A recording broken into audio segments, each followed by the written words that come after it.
classifications as metals, non-metals, and metalloids is maximum in the periodic table.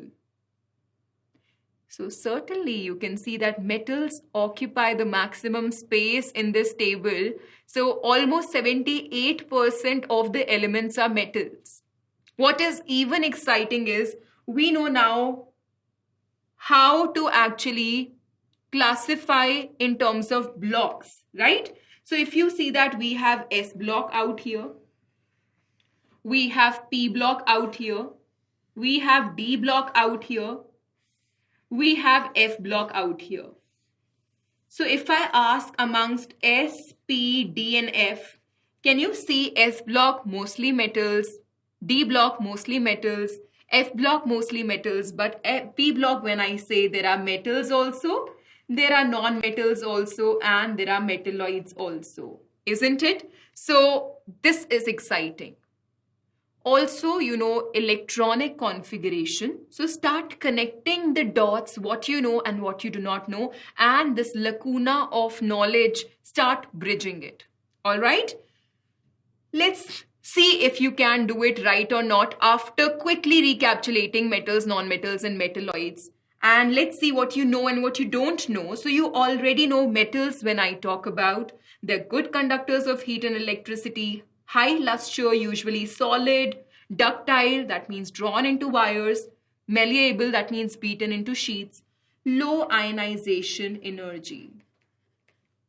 We don't know. So there are things that we know, but there are things that we don't know. Okay.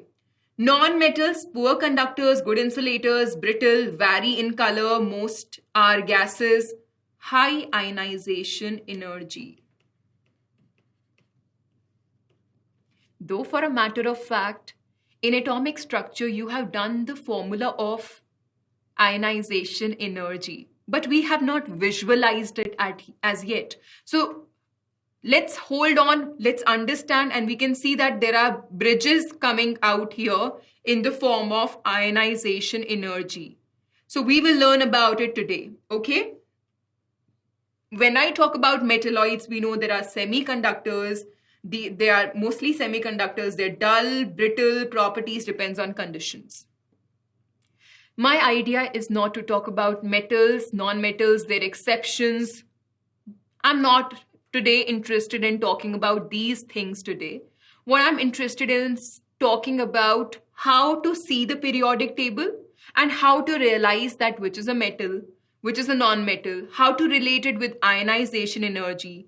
Why are we calling, when we saw the periodic table, why are we calling something as metal, something as non-metal? What is so special? Okay, so we have some intrinsic questions to answer. So let's delve into it. But before I do that, I want to give you a question. The question coming in front of you is, which general electronic configuration of element does not represent a non-metal? Non-metal, are all p block elements non-metals? No. So p block should not be the criteria to find out non-metals. The group should be the criteria to find out the non-metals, right? We know that P block has metals also, metalloids also, and it has non-metals also, right? But for the fact, we know that D and F were mostly metals, isn't it? Isn't it? So if there is any D or F, or for that matter even S, we know for a fact that it should be a metal rather than a non-metal, isn't it? So let's check that and let's see. So this is a P block, and this is also P block. So certainly D could have been a certain misleading thing if C would not have been there. The moment you see option C, you see that electrons are entering D subshell. That means it is a D block. And if it is a D block, we know that it has to be metal rather than non-metal. So you know the right answer. Okay. Why I have given you this question is so that you start connecting the dots. So that you start now realizing that you know metals, you know non-metals, but how to see that from the electronic configuration point of view, from the periodic table point of view, from the block point of view, from the period point of view, from the group point of view. Okay, so now let's talk about trends across the periodic table. All right, we have certain trends out here, lot of trending things in chemistry. Okay, so we have atomic radius, ionization energy, electron affinity, electronegativity, metallic character, non-metallic character. Can you see? Metals, non-metals are again being picked up as metallic and non-metallic characters, which are very well related to the ionization energy. So if ionization energy concept is clear, life is easy. Okay, so let's see, first thing first, atomic radius. When I talk about atomic radius, we have four types of radii. We have four types of radius: covalent radius, metallic radius, van der Waals radius, ionic radius. Why different names? Please understand, when I'm saying covalent radius, must be I'm talking about covalent compounds. When I'm talking about metallic radius, must be I'm talking about metallic compounds. When I'm talking about van der Waals radius, must be I'm talking about those kind of the species which don't bond together and show strong interactions. Okay, so we will see what exactly bonding is in chemical bonding. The chapter is chemical bonding, right? But what we need to know is how to visualize the radius, the visualization part, not the abstract part of what van der Waals bonding is, what ionic bonding is. We will get deep into it, but in the next chapter. Right now, I want to adhere to the point that we are talking about atomic radius. Why are we interested in atomic radius? Because we have to study the trend.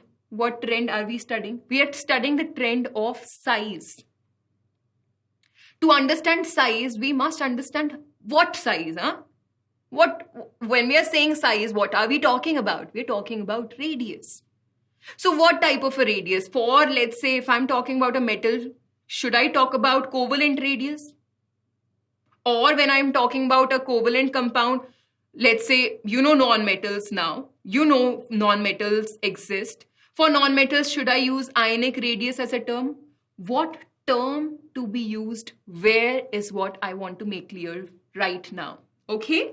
So van der Waals radius, of course, for some elements which I'm sure you can understand, are not bonding together, not overlapping or not coming close in such a way that there is some bond formation. Okay? I will talk more about it. Ionic radius. So different radius names you can write now here. I'm going to talk about each one of them layer by layer, one by one, step by step. Let's begin. So atomic radius is a very simple concept. If you ask me, I can simply define it as, we know there is an atom. Let's imagine one spherical species. Okay? So let's imagine one spherical object, spherical atom. Okay, we know there is center of that spherical atom. Center is nucleus, but we are interested in the center of that nucleus. And we know the electrons are there somewhere in the outermost shell. Let's imagine that outermost shell and the distance between the center of the nucleus and that outermost electron, the distance between the two should be our radius. You understand? Through this imaginary concept, I can say so.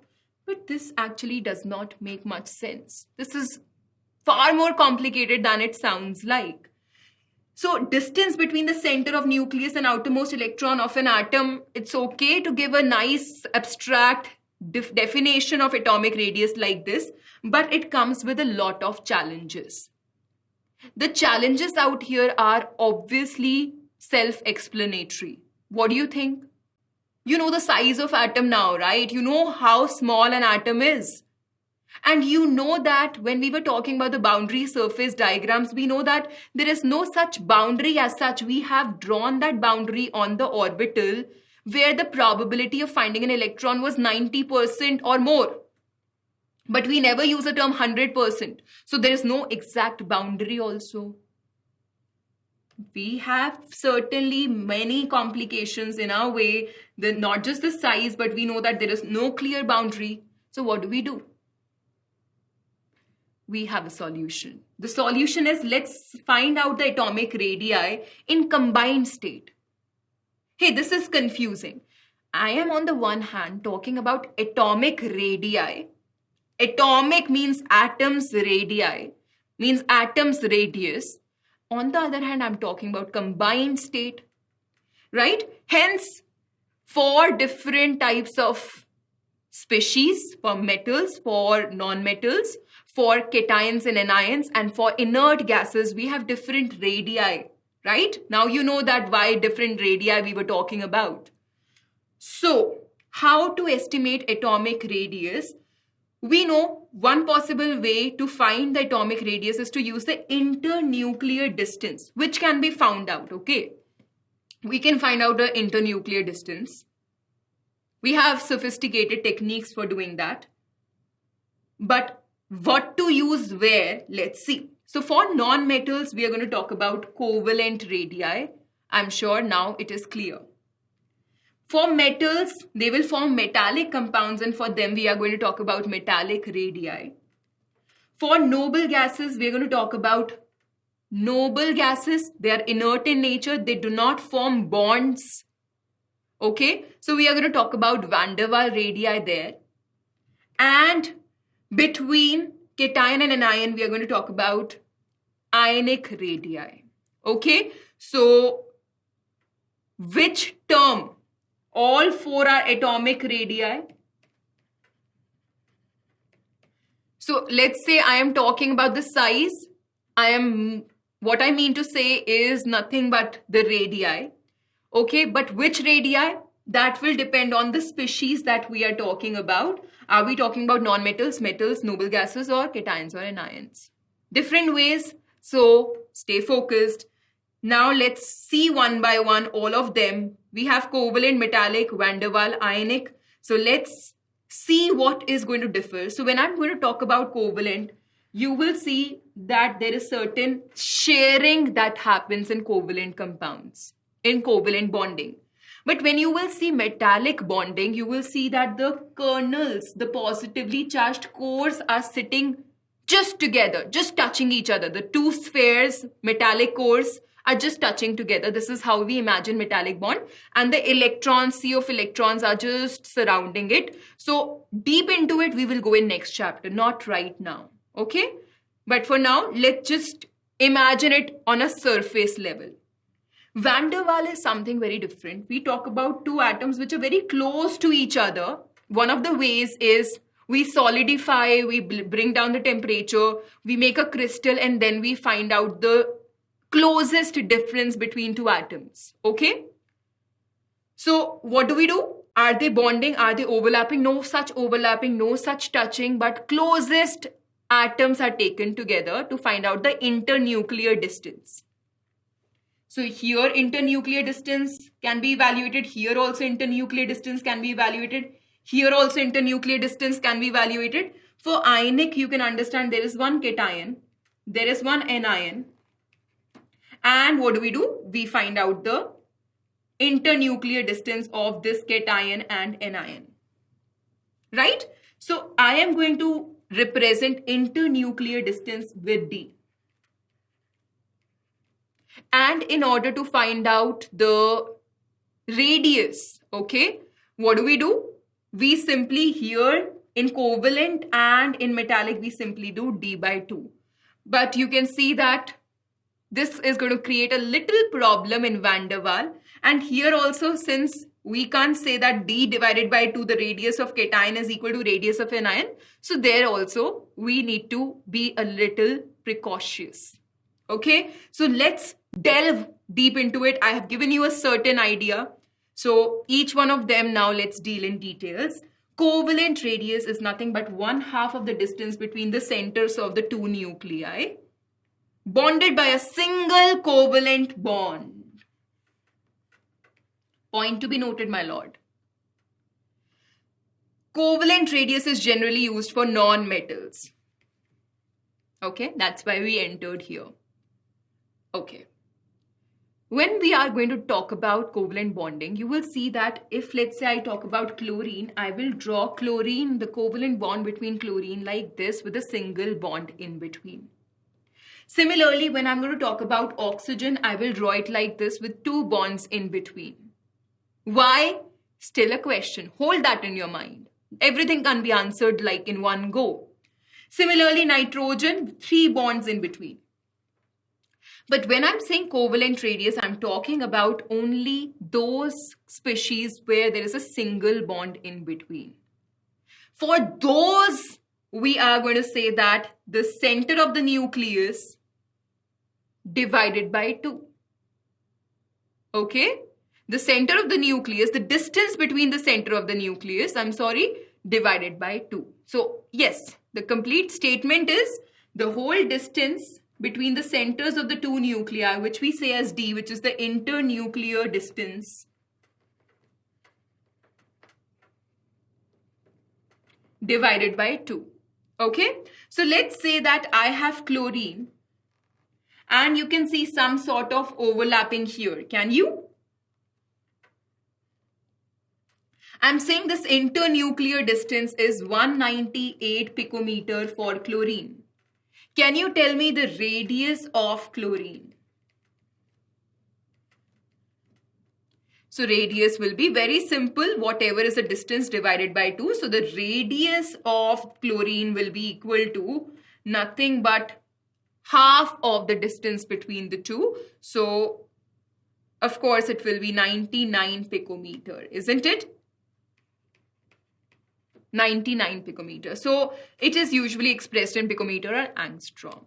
Now let's move on. So non-metals, covalent radii, simply the internuclear distance divided by 2, moral of the story, only for single covalent bond. What about others? We don't have to talk about their species, but certainly when we are going to talk about chemical bonding, you will see that as the number of sharing keeps increasing, the size keeps decreasing. Okay, so bond order is something which should be talked about to explain double and triple, but I am not going to talk about that right now. But I am going to give you enough curiosity that yes, it exists. Okay, we are going to talk about it in chemical bonding. So keep the questions in your mind. And let's now talk about the next one, which is metallic radius. When I'm saying metallic radius, it is the half the internuclear distance separating the metal cores in the metallic crystal. Example, the distance between two adjacent copper atoms in solid copper is 256. Hence, the metallic radius of the copper is assigned as a value of 128 picometer. Okay, so simply what we have done is there are two metal cores just touching each other and we have find out the distance between the two and distance between the nucleus of the two and we divide it by 2. We get our radius of single atom. All right, so copper, this was one metal core, this was the other metal core. The distance given to us is 256, so we can say that the radius will be 128 picometer. All right? Cool, easy. So when I'm saying atomic radii of copper, I mean to say by the virtue of copper being metal as metallic radii. When I'm saying atomic radii of fluorine, I mean to say by the virtue of fluorine being non-metal, I mean to say covalent radii. So in general, I am talking in terms of atomic radius, which will refer to both covalent or metallic radius depending on whether the element is non-metal or a metal. So in general, I can simply say atomic radii, but what I mean, you should be clear with. Can we quickly draw a contrast between the two? Let's quickly draw a contrast between covalent and metallic. So when I'm saying covalent radius, you know that there is overlapping, there is distance between the internuclear, you take out the internuclear distance which we represent as D divided by 2. Whereas what we are doing here is there is no overlapping. We take the internuclear distance, again divided by 2. So here we have a very important point, single covalent bond. All right, when I'm talking about covalent radius, keep that in mind. Next is overlapping of two half-filled atomic orbitals. Hold it on. We will talk about it in chemical bonding.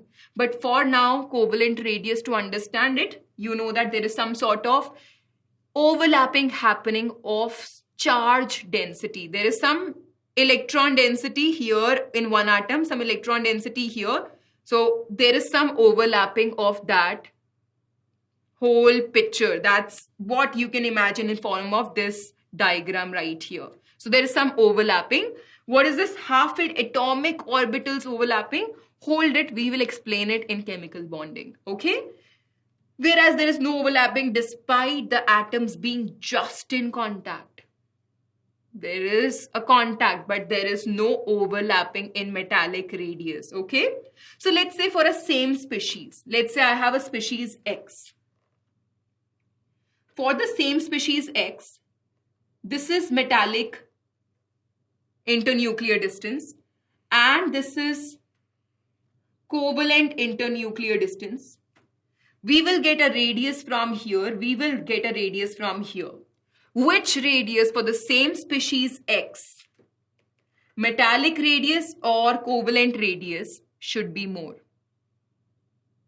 So of course, you can see that metallic radius for the same species should be more than the covalent radius, because in covalent there is an overlapping, but in metallic there is no such overlapping, and hence smallest is covalent but greater is metallic for the same species. Okay, now let's talk about the trends. So what do I mean by when I'm saying trends? Do I mean some Twitter trend, or do I mean some fashion trend? No, we are talking about trends of atomic radii. So how should we see trends as a word, as an English word, is nothing but a general direction of something which is developing or changing. Okay, so hashtag Black Lives Matter is trending, we are saying. So we talk about a certain thing which is developing or which is changing. Okay, so that is a general way of understanding a trend. So in chemistry, we talk about trends in two ways. One is from top to bottom,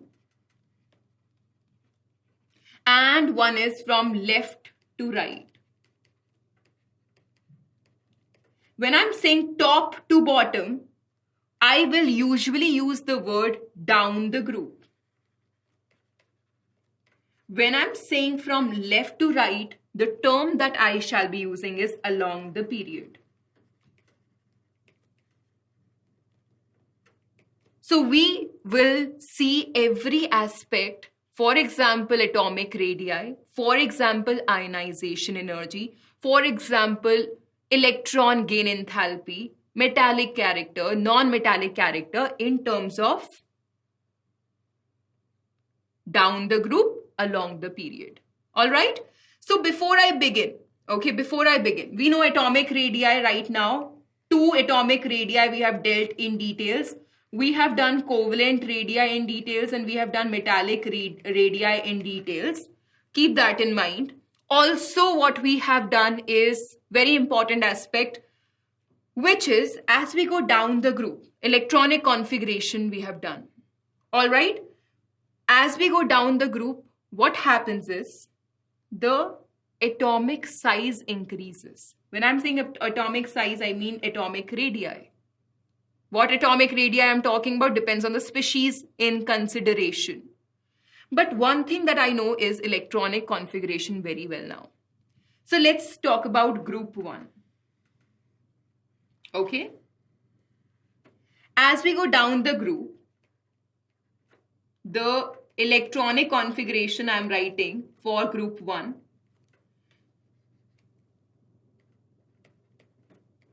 What is happening is, please observe, as we are going down the group, the N is increasing. 1s1, 2s1, 3s1, 4s1, 5s1, 6s1, and so forth.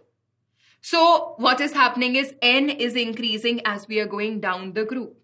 If n is increasing, principal quantum number is increasing, and we know that if principal quantum number is increasing, it gives us the idea of size. The size is increasing, isn't it? Also, you remember from my atomic structure chapter very well now that as we move along the period, Z effective increases. Now let's understand and remember what was Z effective. Z effective was effective nuclear charge, right? So what is happening is when we are moving from left to right, the Z effective increases, which is effective nuclear charge. I'll just talk in details, but for now, listen to it very carefully. Effective nuclear charge means that the hold of the nucleus to the outermost electron is increasing. So if the attraction, the positive and the negative interactions are such that high force of attraction is there, Z effective is more, means effective nuclear charge is more. That means the nucleus is able to attract the outermost electron, and if there is this attraction, the size would decrease. And as we are moving from left to right, that is along the period, Z effective increases, so size decreases. So general trend for the size, as we go down the group, the size increases. As we go along the period, the size decreases, is the general trend. When I'm saying size, I obviously mean atomic radii. When I'm saying atomic radii, of course, when I'm talking about metals, I mean what? And when I'm talking about non-metals, I mean what, should be clear. Okay? So now, variation of atomic radii across the second period. Let's observe this. Period. Along the period, the trend says the size should decrease. Not just the trend, but the graph is also saying that the increase in atomic number, Z is increasing, from going from Lee, B, Burke, Knopf. As we are going along the period, we know that size should decrease, and this is what is happening. You can see that atomic radii is decreasing. Okay, next is along the period we have done, now down the group. So Li, Na, K, Rub, cesium. As we are moving down the group, you can clearly see the size is increasing. Can we see from here 1, 2, 3, 4, 5? Size is very well increasing. Okay, so general trend is okay. We have come in terms. We know that as we are moving along the period, the Z effective increases. As we are going down the group, the N increases, right? This gives us fair idea of the trend.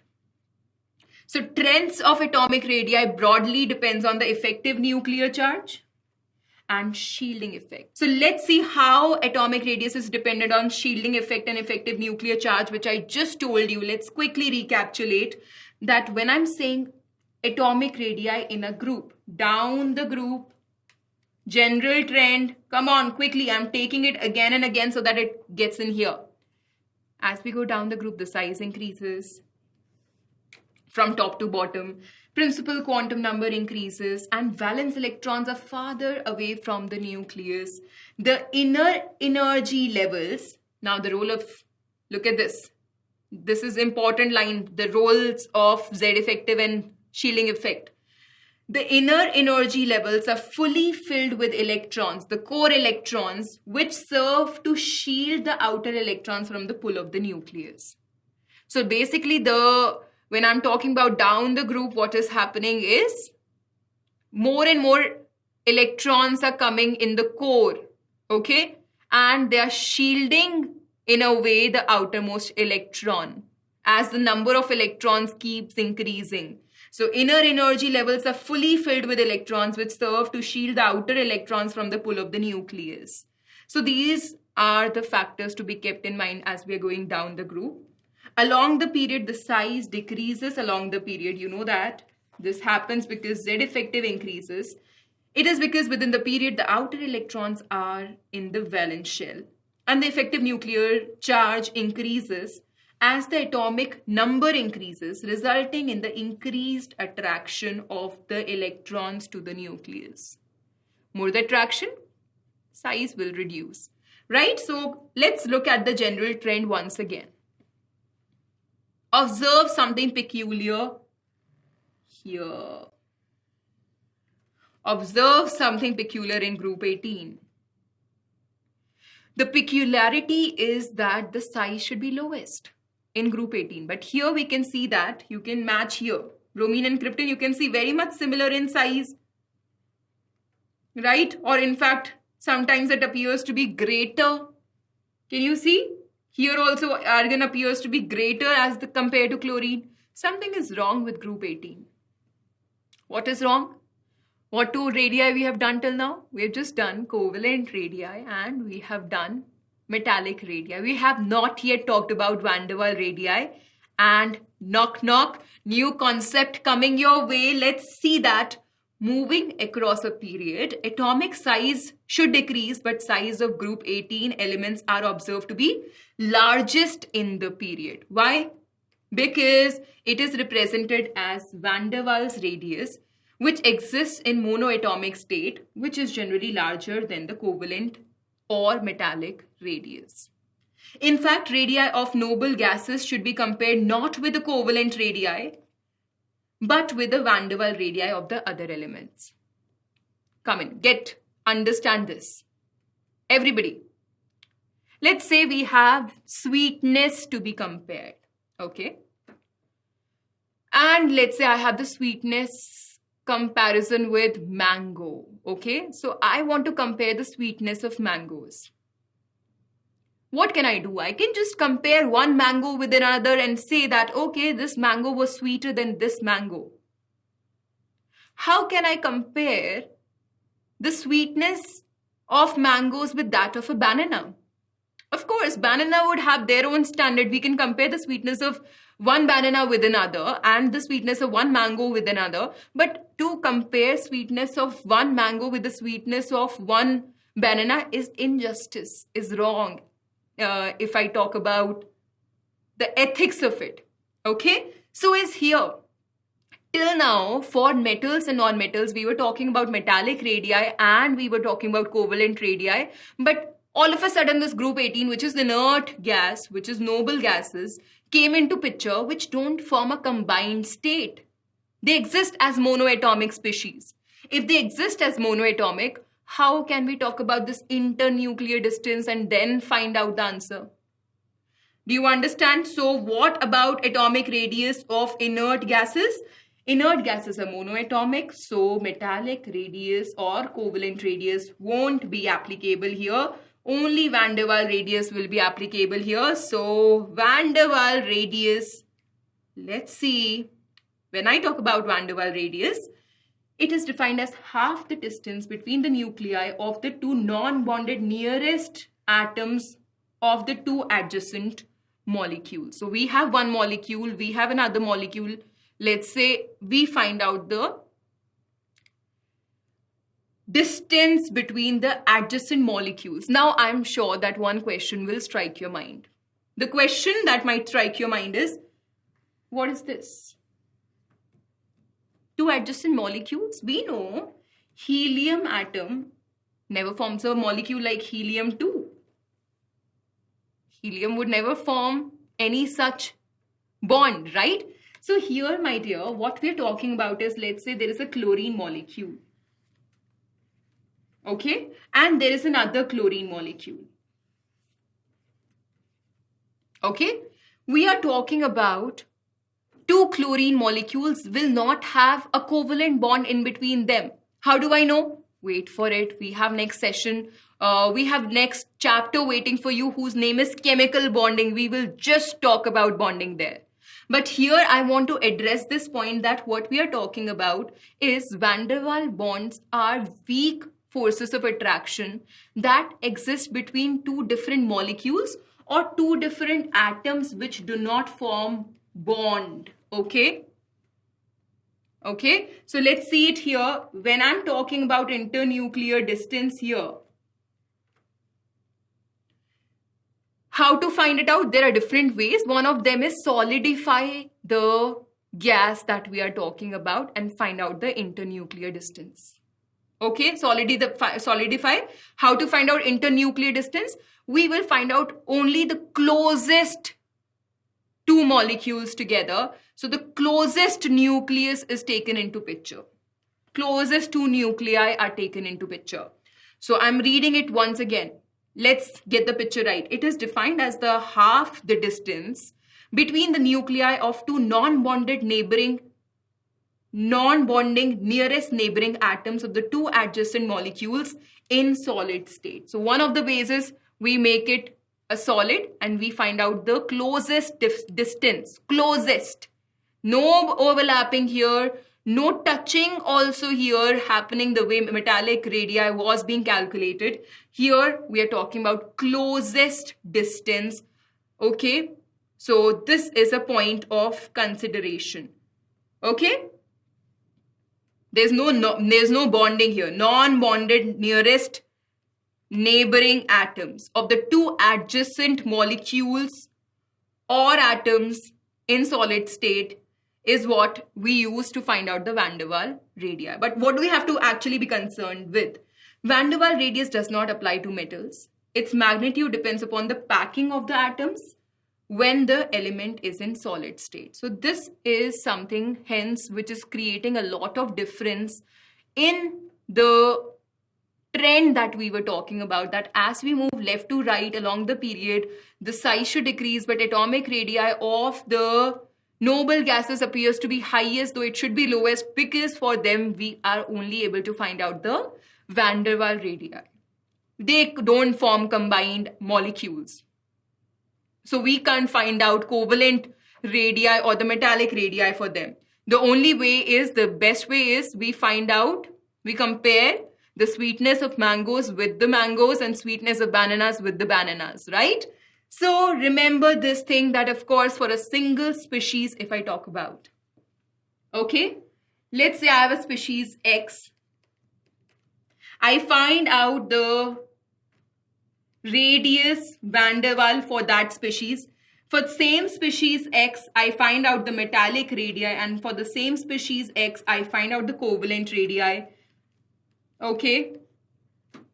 What is going to be there with the knowledge that we have got is that van der Waal radius will be maximum, then metallic radii, and the least will be covalent radius. So let's now not leave the fourth radius, which is very important, ionic radius, right? So let's see ionic radius, which is nothing but the ionic radii can be estimated by measuring the distance between cation and anion in ionic crystals. So for this, we have a whole chapter, solid state, wherein we find out the radius of cation, radius of anion through radius ratio method. So again, connecting of dot of class 12th with class 11th. But right now, what is in the realm that we can understand is, there is radius of cation, radius of anion. We add the two and we get the internuclear distance. Or we can easily find out internuclear distance because we know the crystal.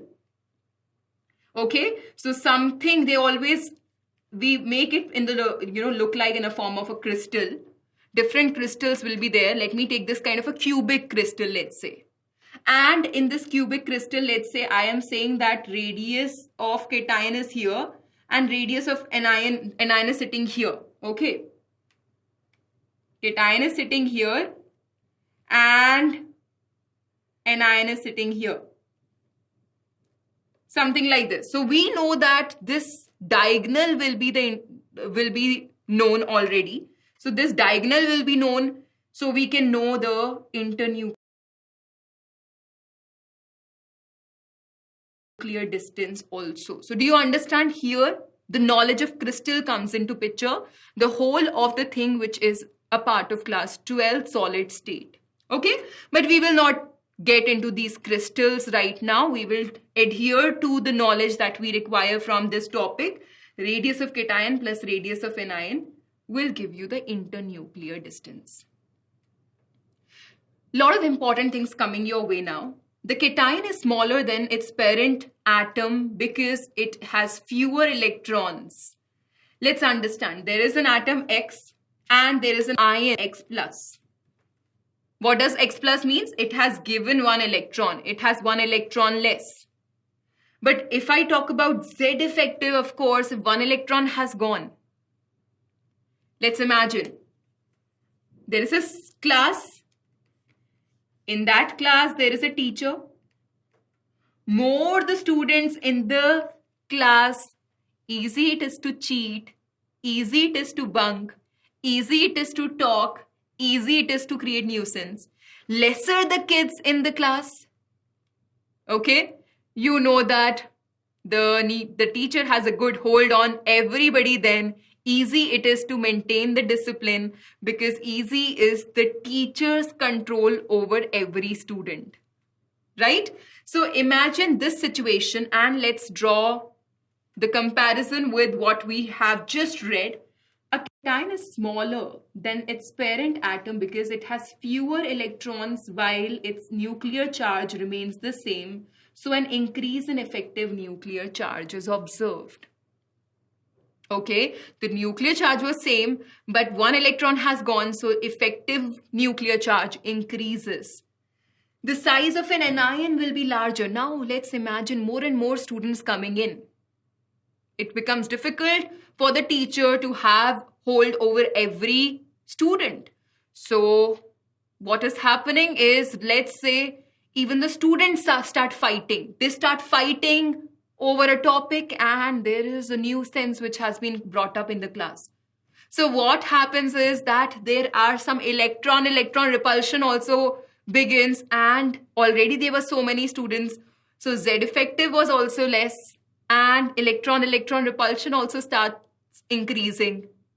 Let's get the picture right. Let's read it.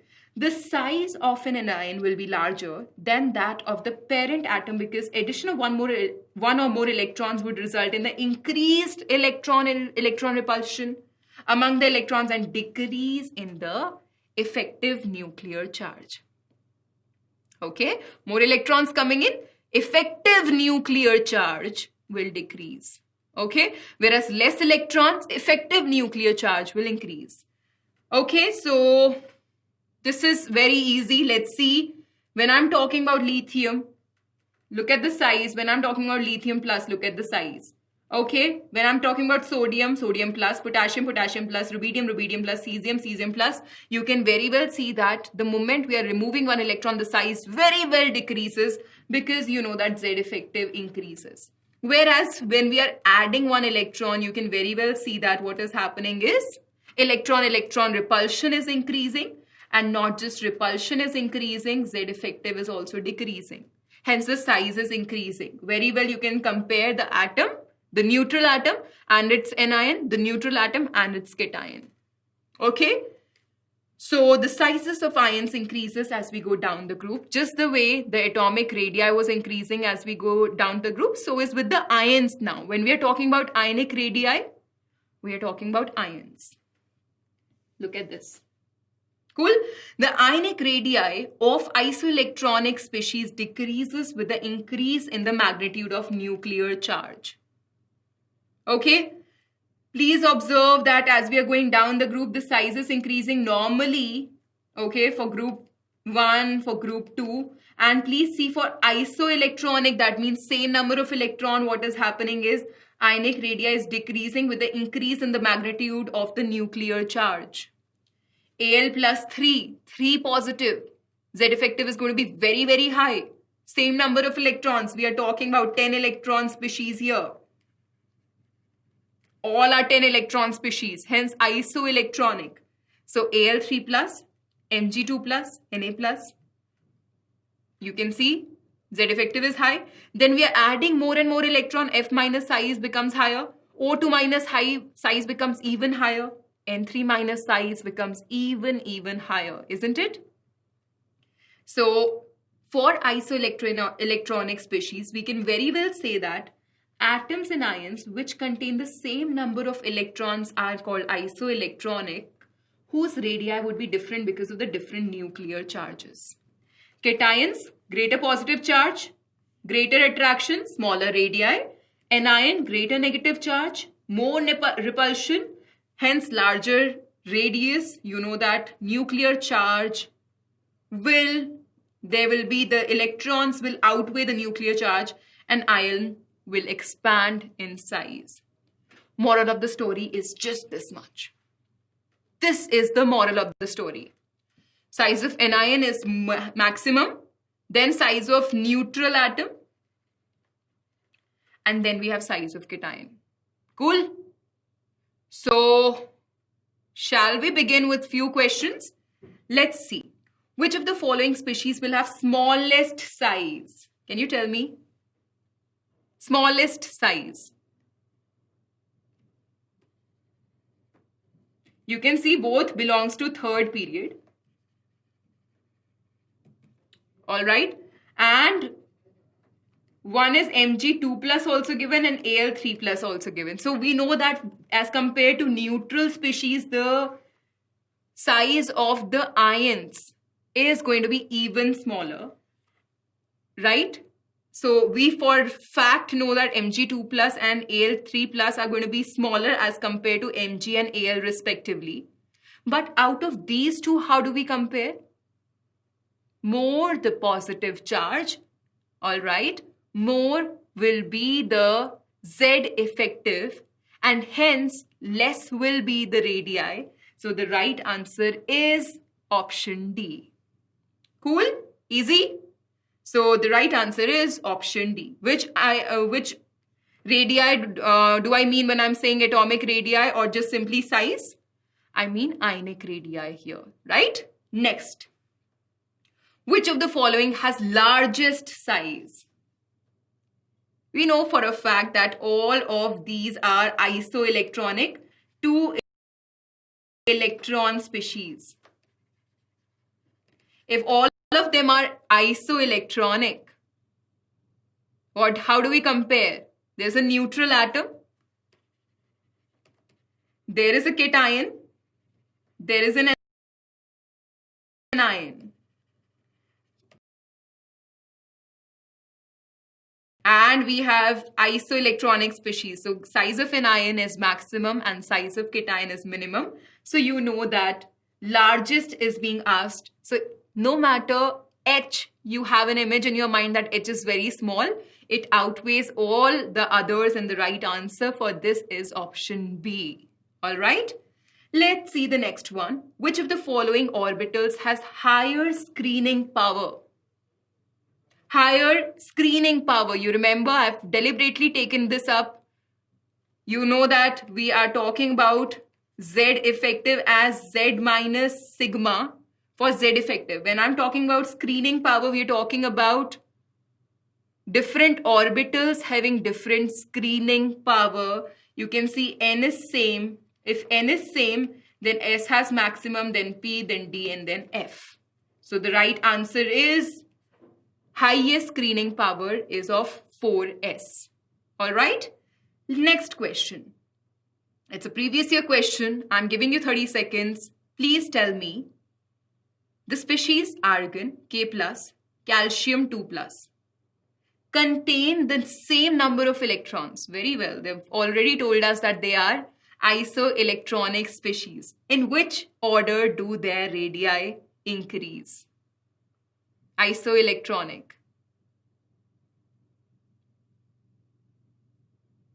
So we have neutral, we have unipositive, we have dipositive.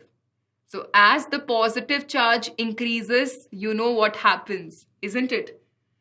Quickly tell me. There's no anion here, so life is very simple for you.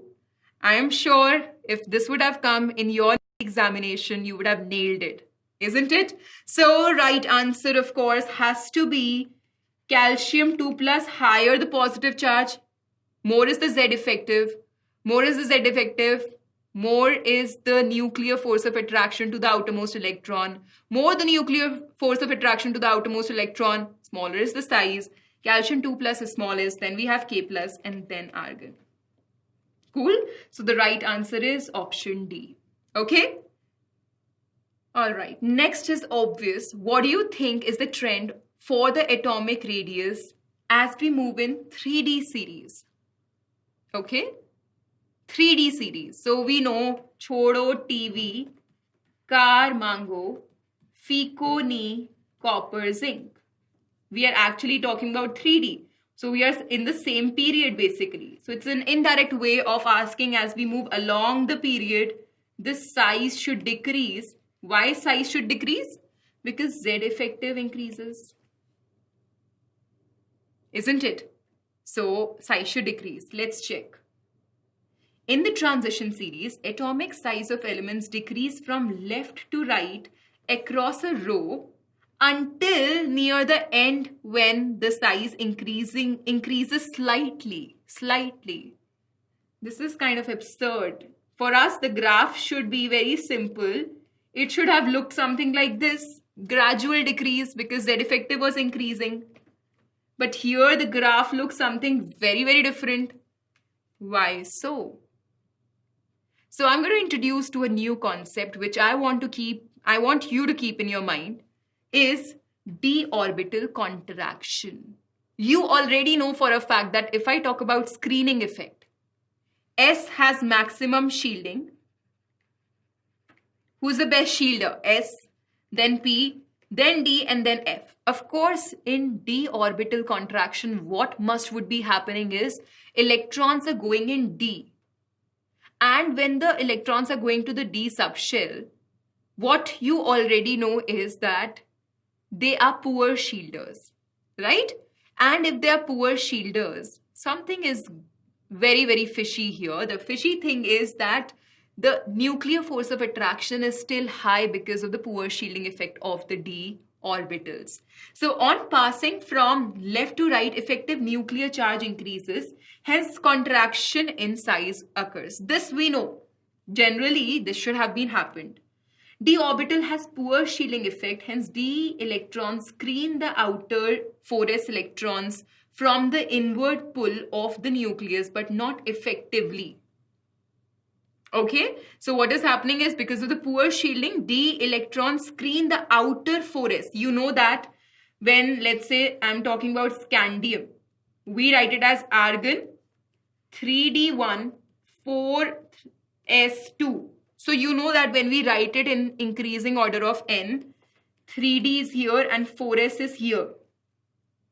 So because electrons are entering D subshell, the 4s electrons are being caught. Or obviously, outermost shell is what you have to keep in mind. So more the electrons keep entering the D, what is happening? Poor shielding. One bad friend is equal to the two bad friends is equal to three bad friends is equal to four bad friends. Something like that is happening, all right? So if we are talking in terms of Z effective, that was increasing as we are moving from left to right. But since the electrons are entering the D subshell, more and more as we are going from scandium to zinc are entering the D subshell, more and more electrons enter in D. That means 4s has no relief. 4s is very well being captured by the nucleus. All right. So overall, we don't have to get into very much small little minute things, but we have to keep d orbital contraction, not just in 3D, but if they say in 4D also, in 5D also, there can be many ways in which d orbital contraction as a question can be asked. The framing is same, the reason is same, but question applicability, the d orbital contraction applicability will be humongous, which we are going to take, of course, when we enter the DNF, and we will talk in details about it. And when we will be talking about P or P block also, we will be talking in details about it. Okay? So you can very well see that there is something fishy happening out here. Something is not just right. It should have decreased, but the decrease is not very gradual. The decrease is not very gradual. The decrease is not very prominent. And what is happening? The size has to decrease. Something is wrong here also.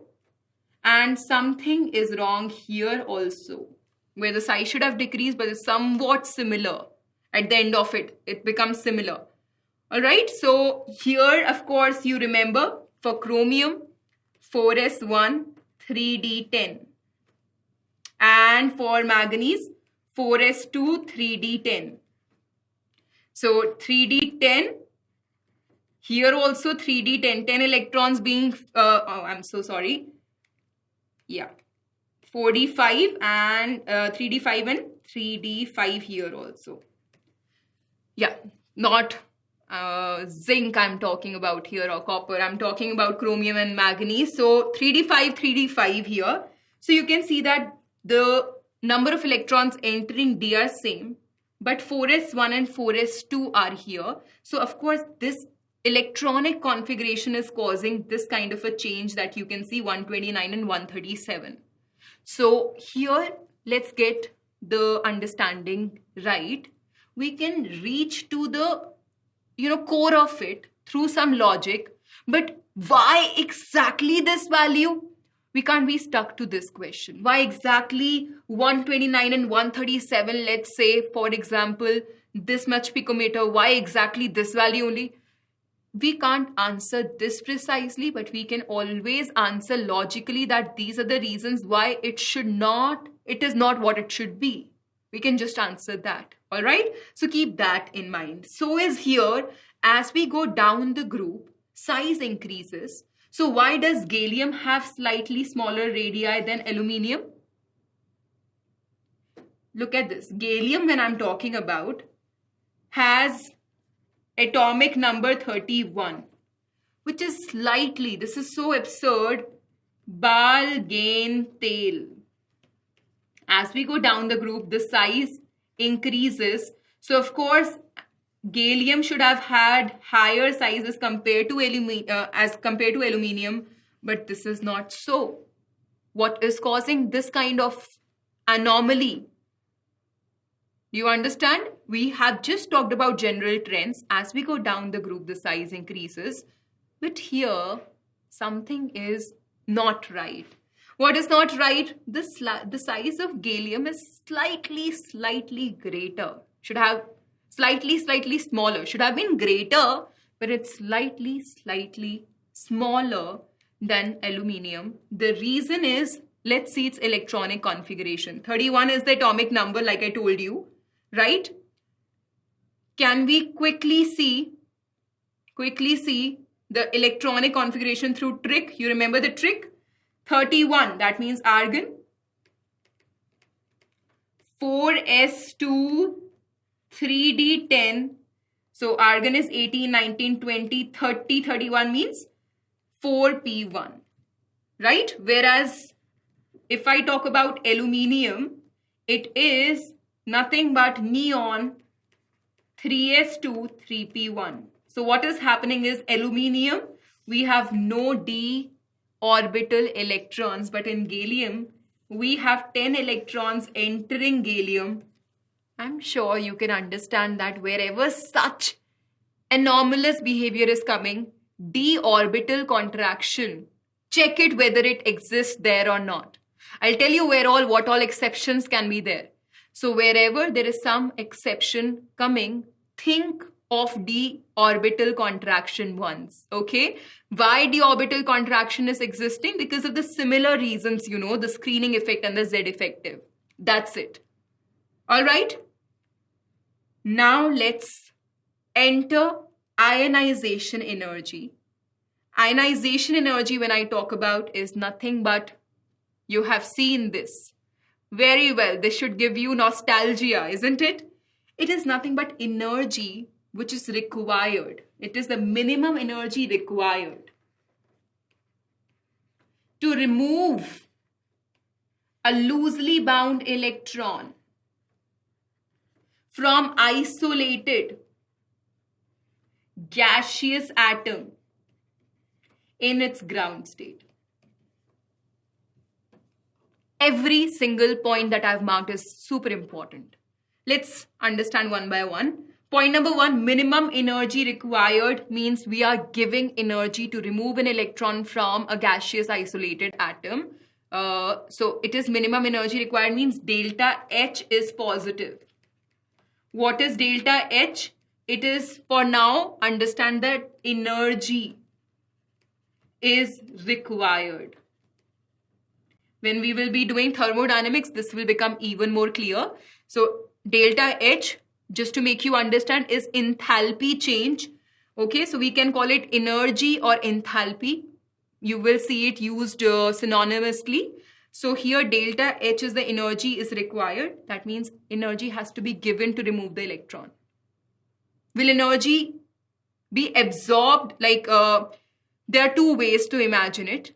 One is energy is given and one is energy is released. When energy is required or is given, we write positive. When energy is released,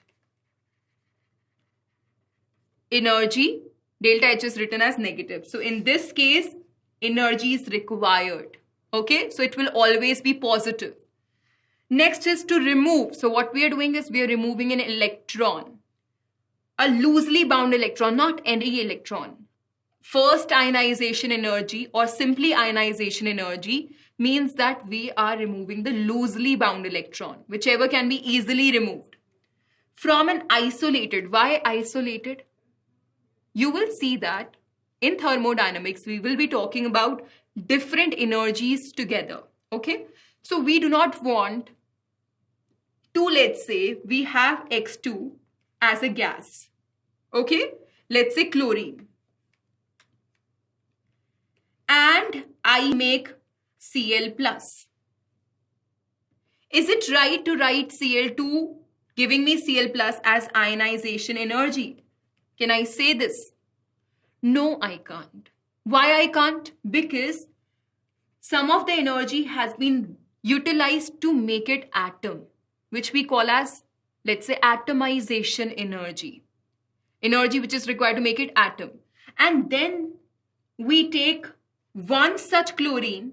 Okay, we don't take two chlorine, we take one such chlorine, and in that chlorine, what we do? We make it Cl plus. Okay, this will be ionization energy, not this, because here the blunder that we have done is we have also added atomization.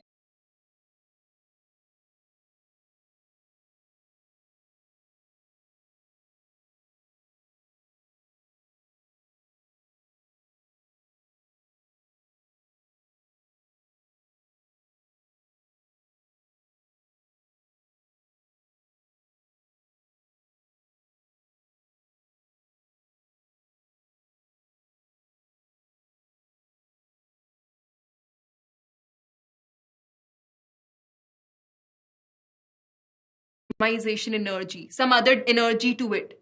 So it has to be, ionization energy is very specific. It has to be isolated gaseous atom, not molecule, not solid, and it should be isolated, not under the impact of somebody else. Okay? Give me your decision. Okay. Give me some time. I will ask my mom and I will tell you my decision. This is not isolated decision. That means if I'm saying give me your isolated decision means that you have to just give it from your own opinion, not asking somebody else. Same English apply here. Isolated gaseous atom means the atom should not be in the influence of somebody else. The atom should be isolated, single atom in the gaseous state, in its ground state. So when I'm saying ground state, automatically I mean first ionization enthalpy. So it is basically nothing but the quantitative measure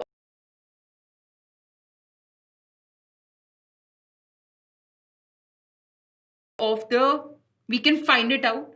We always have some value, let's say this much joules. We have some quantity to measure the tendency of element to lose electron is called the ionization enthalpy. Smaller is the ionization enthalpy, easier for the neutral atom to change itself to a positive ion. Let's see. There is an electron which we have to remove. The moment we remove that electron by giving it energy, okay, let's say I gave it 10 electron volt of energy, the electron came out. Another one, another atom, I gave it 20 electron volt of energy and then the electron came out. The minimum energy. Both the atoms are gaseous, isolated, atom, we are removing the electron from the most loosely bound electron. Okay, so keep all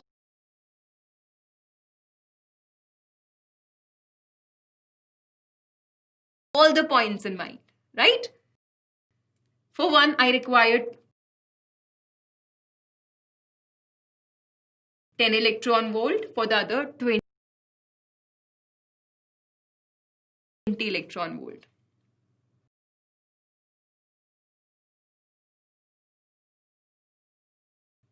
Lesser the energy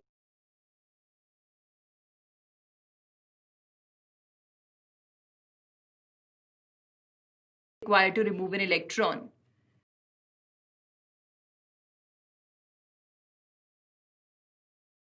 I can say this has less